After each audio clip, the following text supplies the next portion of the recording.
Et un crash va se produire aux États-Unis en 2013, 2014 ou plus tard. Cet effondrement fera passer celui de 2008 pour une balade dans un parc. Ces propos inquiétants, alarmistes même, émanent de Peter Schiff, économiste américain reconnu, ancien conseiller du président Bill Clinton.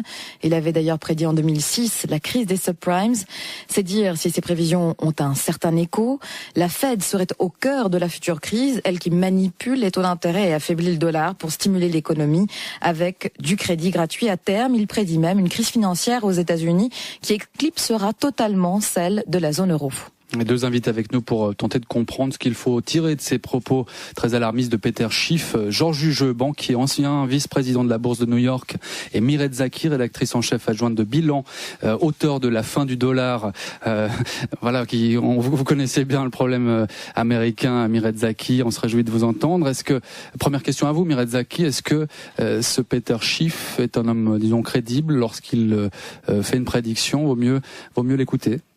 Absolument. Je pense que Peter Schiff est aujourd'hui un des très rares économistes américains qui ont la lucidité de voir l'état réel de défaillance de l'économie américaine telle qu'il est. Ça fait longtemps maintenant qu'il avertit contre le marché obligataire. Il met en garde contre les risques inhérents au système du marché obligataire d'abord, le marché de la dette en général et de tout le marché des actions. Il met aussi en garde contre la détention d'actifs en dollars. Et je pense qu'il a extrêmement raison parce qu'effectivement, la Banque centrale du monde, qui est la Réserve fédérale américaine, manipule les taux depuis maintenant 10 ans. Elle les maintient artificiellement bas. Qu'est-ce que ça veut dire? Ça veut dire qu'elle les met à des niveaux à quasiment zéro ou négatif, si on déduit l'inflation, alors même que le risque des débiteurs de l'économie, c'est-à-dire des agents qui empruntent, est très très loin de refléter ce 0%.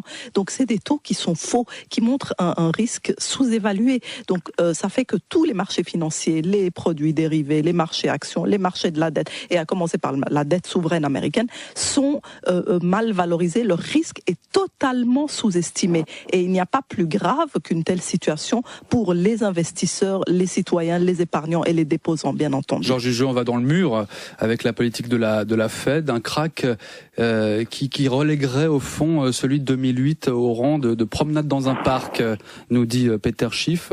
Ça va être très très violent. Non. Je ne pense pas que nous devions nous attendre à ce que ce soit aussi violent que ce que Peter Schiff, qui est ce qu'on appelle un bearish, c'est-à-dire un pessimiste depuis longtemps, qui nous annonce l'or à $5,000 depuis un bon bout de temps. Donc, il ne faut pas non plus considérer que c'est lui qui va donner le ton. Je crois qu'il y a une vraie préoccupation, mais pour moi, la préoccupation se situe beaucoup plus en Europe qu'aux États-Unis. Le risque d'explosion 2013-2014 se situe plus en Italie qu'aux États-Unis. L'un n'empêche pas l'autre peut-être, Georges Jugeux. Sur la politique de la Fed, Georges Jugeux, est-ce qu'elle est irresponsable? Non, la politique de la Fed, d'abord, il y a eu le QE2. Je dirais ceci, c'est que personnellement, je considère que le fameux quantitative easing auquel fait allusion Peter Schiff dans ses articles est effectivement une erreur. Le seul impact que ça a eu, ça a fait monter la bourse et puis elle a rebaissé quand ça a été terminé. Quand on est à des niveaux de taux d'intérêt aussi bas que ceux qu'on a aujourd'hui, faire un quantitative easing, c'est pratiquement donner du placebo à un malade.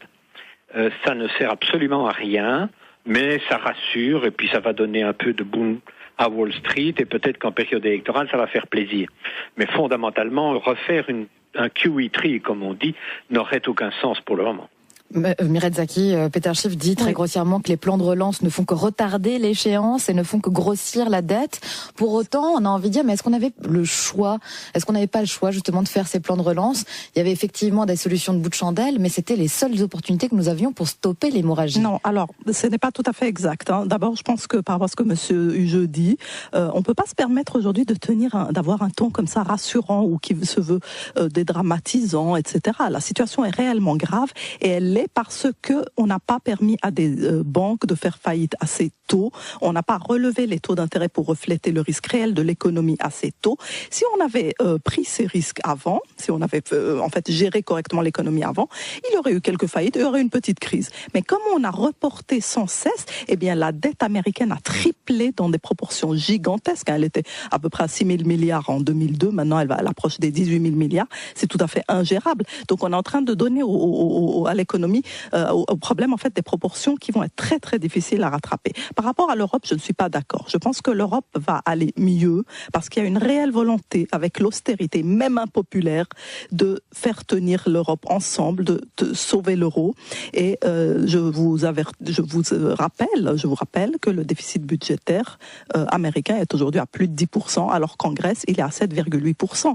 Donc il faut arrêter de se voiler la face. Simplement, en termes de géopolitique financière, il est exact que la crise américaine est vraiment la forêt que cache aujourd'hui l'arbre européen. C'est-à-dire que de l'échec de l'Europe dépend la solvabilité américaine. C'est une situation très sérieuse. Les États-Unis ont besoin que l'Europe et que l'euro continuent d'être en crise, que l'euro soit peu crédible pour qu'il continue d'aller mieux. Parce que le marché de la dette européenne aujourd'hui, parce qu'il est en crise, n'est pas une alternative valable au marché de la dette américaine. Ça permet à la dette américaine de tenir le coup. Mais le jour où l'Europe se stabilise, ou donne les premiers signes de vraie stabilisation durable, ce sera très très dangereux pour l'économie américaine, surtout si on passe l'échéance des élections présidentielles américaine. Donc on va vraiment faire une situation qui est dangereuse, qu'il ne faut pas sous-estimer. Et plus la Réserve fédérale américaine va manipuler les taux et administrer l'économie, plus elle va construire du risque dans le système. Et le risque sera non seulement d'effondrement de l'économie américaine, mais un risque de krach des marchés financiers mondiaux. Voilà. Alors, ce qui Georges Jugeux, on avait les prévisions de Peter Schiff. Mireille Zaki vient de nous faire les siennes. Vous les partagez pas?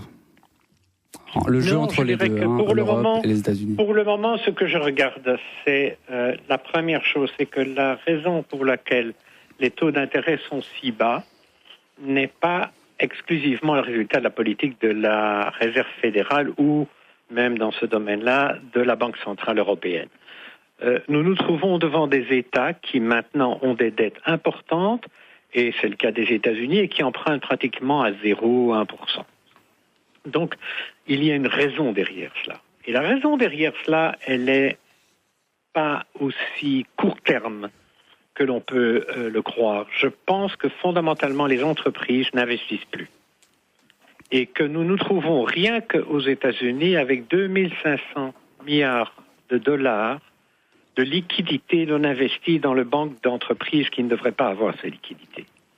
Nous avons donc un phénomène dans lequel ce qui est important, c'est de faire redémarrer l'économie, c'est-à-dire d'investir et de créer des emplois. Et de créer des emplois. C'est le vrai débat. Là, on sort du sujet.